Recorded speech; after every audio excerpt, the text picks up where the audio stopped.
Just a quick video to take you through the use of negative keywords inside your Google Ads account.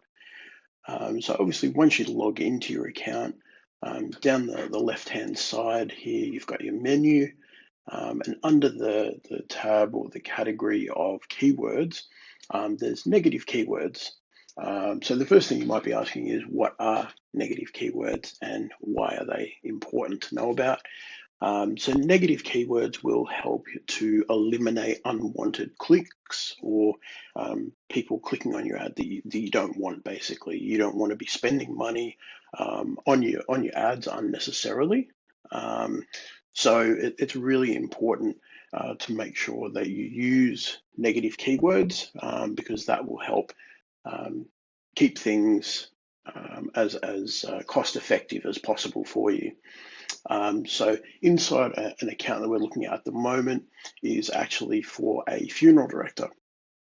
So some of the keywords that you can see here that have been added as negative keywords are things like obviously brands of other funeral directors, because we don't want to bid on those.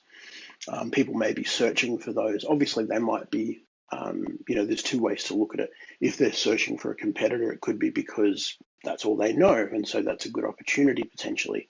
But they could also be searching for them because they're running a funeral that the person wants to go to.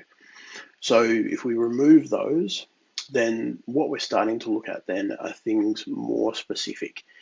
So things like animals or the name of somebody in particular that might have had a funeral recently, cats, dogs, those kind of things. You'd be amazed in the funeral industry or cremation how often people search for those using Google. And adding this little tip here will really help keep your account a lot more cost effective for you. Adding keywords as simple as clicking on the blue button and then typing some in. You'll notice that my keywords here have a little plus in the front of them.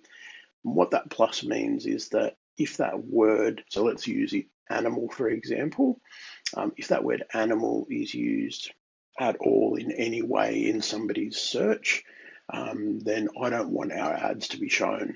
And what that does for my client is protects them from spending money on people that might be searching for somebody that does animal cremation or animal funerals, when that's not what my client offers or wants to be paying for ads for. So hopefully today this tip has been helpful for you. And if you have any other questions about Google Ads, please feel welcome to reach out to me.